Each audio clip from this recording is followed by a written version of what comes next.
real great pleasure to be here.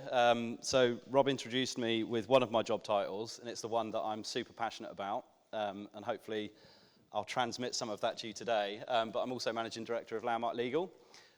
Full disclosure up front, I'm a practical optimist, and that will come out in what I'm saying, and I'll explain both sides of that. Because sustainability can feel like this big, challenging, kind of nebulous, evolving entity. And if you're going to take anything away from a memory of what I've spoken about today, can it just be one thing? That it's not that scary, that there's a path through it very, very clearly and practically, that optimistically gives you a view that we'll all live in a very sustainable future in generations to come. That's the point. So to help me frame how I go through the next sort of 15, 20 minutes, I'd like to do a very quick poll, if I may. So can you all humour me, please? And for everyone that's able, can you all stand, please? So I'm going to ask 3 questions. If the answer to each of the questions in turn is yes, remain standing. If your answer is no, then please take a seat. So I'm going to talk about 3 things today. The first thing is data. So if you can confidently explore climate change risk data, please remain standing. If you don't feel like you could do that, either for the benefit of your colleagues or your customers, please take a seat.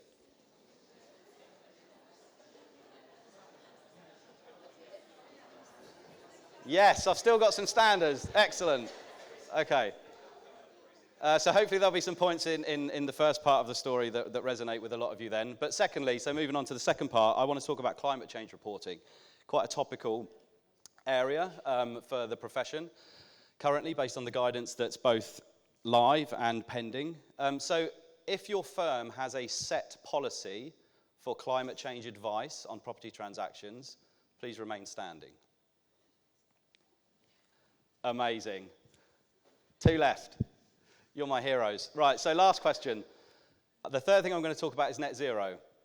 So if your firm has, or your company, has a charted net zero journey and a commitment, please remain standing. Oh, we nearly made it. Okay, that's super helpful. Thank you for participating. So as I've said, these are the things that we're going to go through.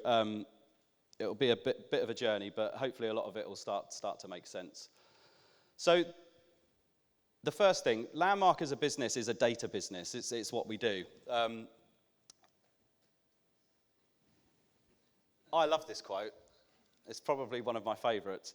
And I think I love it so much because if we had to tell a child what we do as a profession, I would tell them, as the managing director of a company that basically produces environmental reports, that we make sure that people that go and buy a house that they can put carrots in the ground and then eat the carrots. That's the language they would understand. I would suggest that a conveyancer does a job that removes risk. Then you'd have to explain what risk is, crossing the street, and so on and so on. The point here is that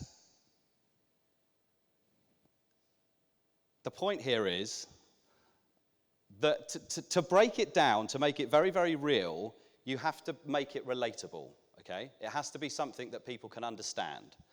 And if a conveyancer is removing risk, the number one factor that determines the success of a decision, so transacting on a property successfully, I would argue, is data quality. Is there a more integral factor to the success of a decision than the quality of the data that you use? I think it's paramount. So, exploring data a little bit, and I come from a background, as I said, of environmental risk. So a lot of what I'm going to say kind of relates to environmental risk and managing that. And the latest kind of adventure, if you like, in environmental risk reporting is climate change. So the guidance came out from the Law Society a year ago that highlighted its importance to practitioners.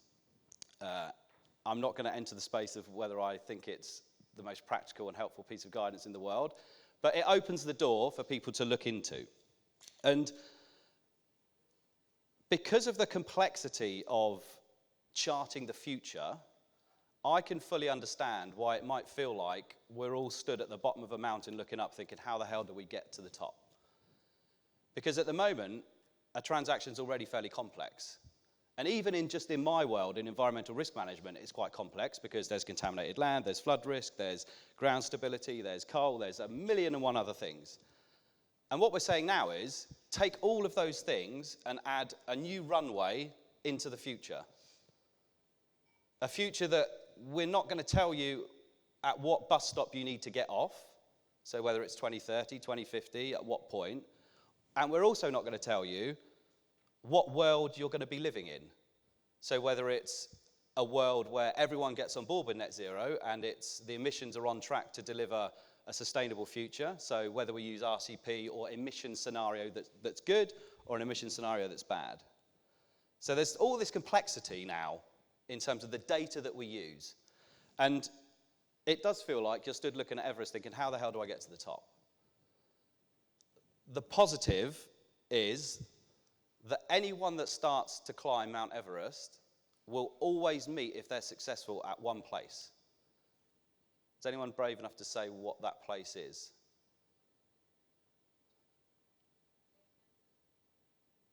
So I've heard the top, but there's also another answer. The top is true, quite literally.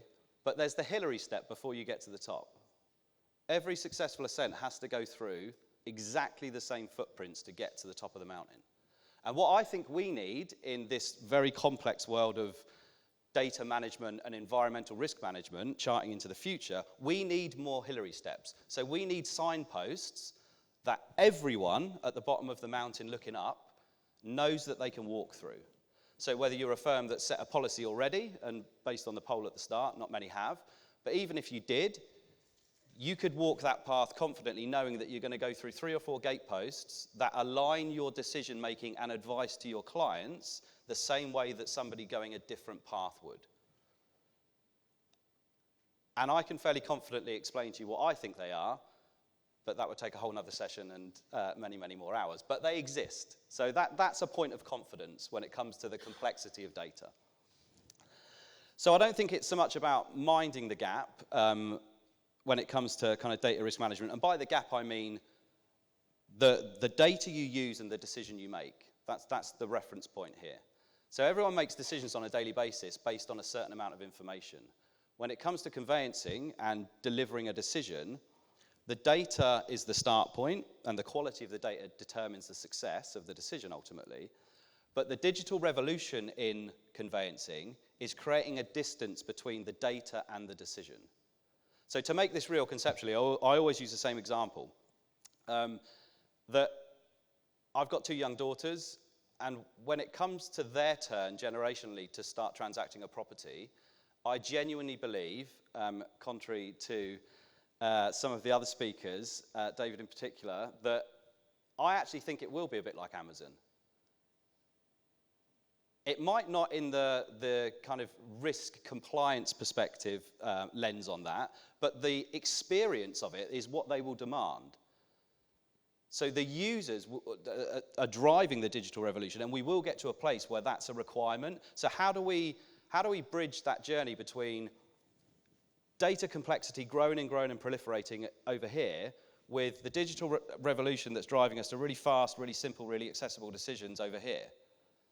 And the only way that I can get my head around that is that there'll be a demand for the digital because of the experience angle to it, but we need to plug the data into that in really efficient ways and really smart ways. The Hillary steps will help because it's kind of standards and frameworks and things like that, but equally, there's a lot of other factors that can kind of bridge that gap. So that's what I think we need when we go home and look at the tube that says mind the gap. We need to manage the gap, and we can only do that with really clear signposts. And those signposts don't have to come, for example, from the Law Society. So who's aware of the pending climate change guidance coming this year? Show of hands. Okay, so this is very relevant. Okay, good. So we don't necessarily have to wait for that to be able to chart our own journey up the mountain as a firm and setting policies.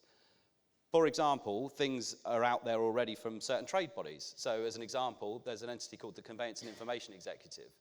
So they've defined the standards required in a climate change search already. So in the industry, there's lots of these kind of bubbles forming that you don't have to look generally to an authoritative source like the Law Society in order to start your journey. Because this whole thing, sustainability, is a journey. It's not a point in time. Okay, so the second topic, climate change reports. Quick show of hands, just so I can frame it. How many people in the room work in a firm that has set a policy for climate change advice in property transactions? Not many. So that must be true. So this information that I'm showing, the quotes and also some statistics in a sec, they're derived from a survey that Landmark did across multiple stakeholders in the transaction process. So not just conveyancers, but lenders, insurers, and estate agents. And it was done quite recently, 5 to 6 months ago, and that's where this information is derived from. So that must be true. This is really scary. Okay, so it's a massive consensus, quite clearly. The scariest statistic that underpins this is that the year before, i.e. before the Law Society first round of guidance, the percentage was 85. So think about that. So the guidance came out, and there was 85% of the people thinking, I'm not going to set a policy yet until the regulator or the expert tells me what I need to do. Post-guidance, the people pressing pause has gone up. That suggests there's a bit of a challenge. I think this is the challenge. So what this shows, this is a kind of a timeline, if you like, of how the definition of an environmental report has changed over time. So those lucky enough like me to be in the industry in the late 90s, early 2000s, an environmental report would have been super simple. It would have told you what's the contaminated land risk and potentially what's the coal mining risk. That's it. Now, you fast forward 25, 35 years, there's a multitude of things in there that you then need to relay the risk relevance to your clients. And what we've gone and done now, in the dashed line, is basically said, we're not just going to add new things now more and more frequently, we're also going to tell you to go back into these old ones and open up a Pandora's box of how far into the future you predict, in what world we're living in, and in what horizon you plug the report in. So it's become a huge amount more complex. And that, I believe, is the fundamental reason why there is so much, not disengagement, because practically everyone, I believe, optimist, that everyone cares about the future, right? So climate change is a topic generally that people want to lean into, or sustainability more broadly. But that practical challenge is the reason why there isn't clear policy set yet. And that's what we need to break down. So the third topic, this is, I think, the least discussed of all of the topics when you put up a sustainability umbrella. But actually, it's the biggest challenge and the most important of all. This is an existential challenge. This isn't a property hygiene factor. Am I getting my information up front to save 3 days on a transaction? This is, are we going to be here in the next 2 or 3 generations? Do we live in a sustainable environment? Are we going to hand our children a better planet than what we inherited? So it's important, right? But attitudes to it are not moving very fast. And the reason they're not moving very fast is because of the challenge. I'm not sure if I believe this statistic, and I'll tell you why. So I told you the stakeholders that were involved in the survey. Apparently 52% of those surveyed across businesses working in property transactions have already set a net zero strategy. So clearly this survey was not done with any firms in this room, or potentially any of the other audiences I've spoken to this week, of which there was about 400 people. But I also think this isn't true, because of that 52%, only 17% have published their strategy. So that calls out 2 things for me. Number one, is there credibility around it? Do they believe in it? Do they want to disclose it to the world? And 2, one of the main reasons for doing this, other than being a good global citizen, is to show value to your customers, your stakeholders, your employees, your partners, everybody involved in your business. So why wouldn't you want to disclose it? So I would exercise caution with that statistic. I think the point with net zero, and the one thing that I want to land with you to take away, is it's not actually that complex.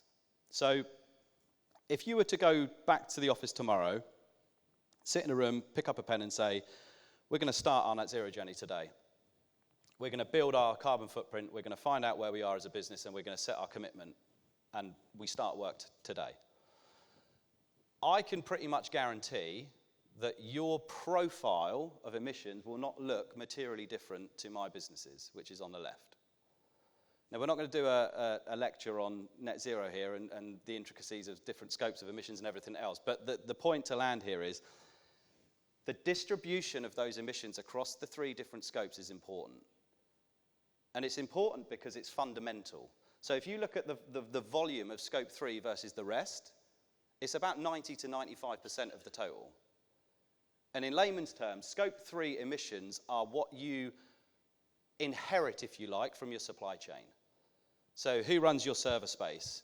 Who do you buy your hardware from? Basically, every pound you spend with a company, what's the carbon bound into that model? Most professional service firms in the UK and globally will have a similar emissions profile. So what does that tell us? Well, it tells us there's a massive codependency model. So if I work with any one of your law firms or any one of your businesses, the performance of my own journey as a business and getting that number down, which is what net zero is all about, is totally contingent on your performance and vice versa. Because if I can show you as a partner that we've got a journey, we're charted to reduce emissions by X, Y, and Z over the course of time, that helps you drive your number down over time. So it's this environment that's building of codependency that drives value through not just supply chains, but also customers and partners. And actually, the start point isn't that complex. Getting to a place where you've got a hold of the emissions in your business is not all that difficult.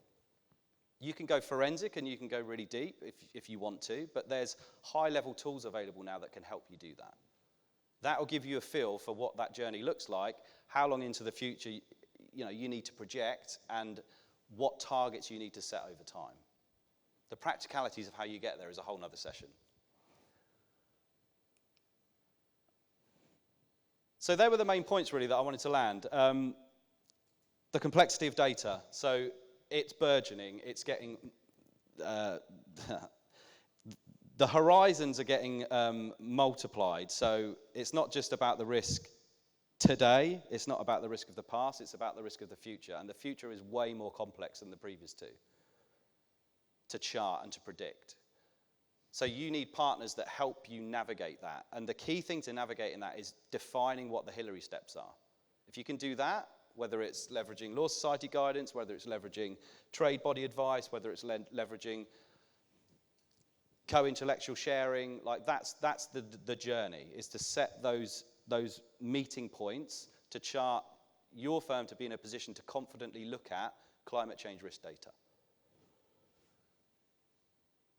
Point 2, climate change reporting is going to change again.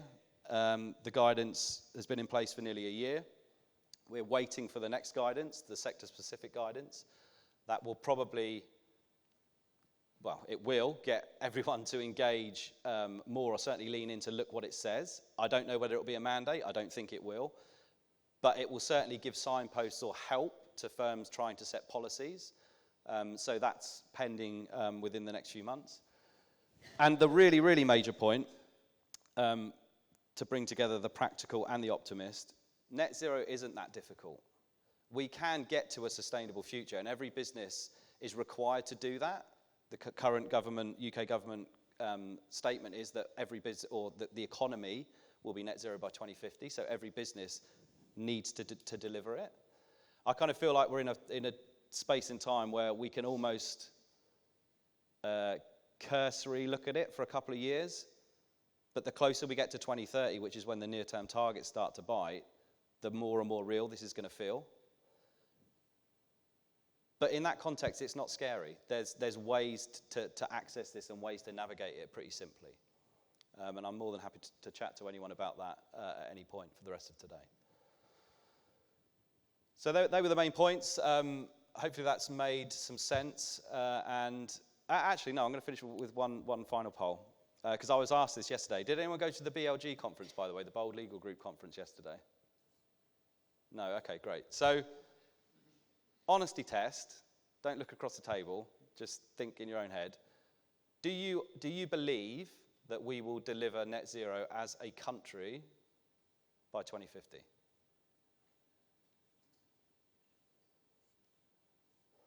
So the optimist part of my brain's going mad here, but the practical bit, it understands. Okay. I did have a second question, which was, even if we did, does that matter globally? Because the UK accounts for less than 5% of the total emissions, but we'll leave that for another time. But no, that's super useful. And yeah, I hope you found that interesting. And there's some practical stuff that can really help people day to day with this stuff and make it accessible. So more than happy to chat at any point. Thank you.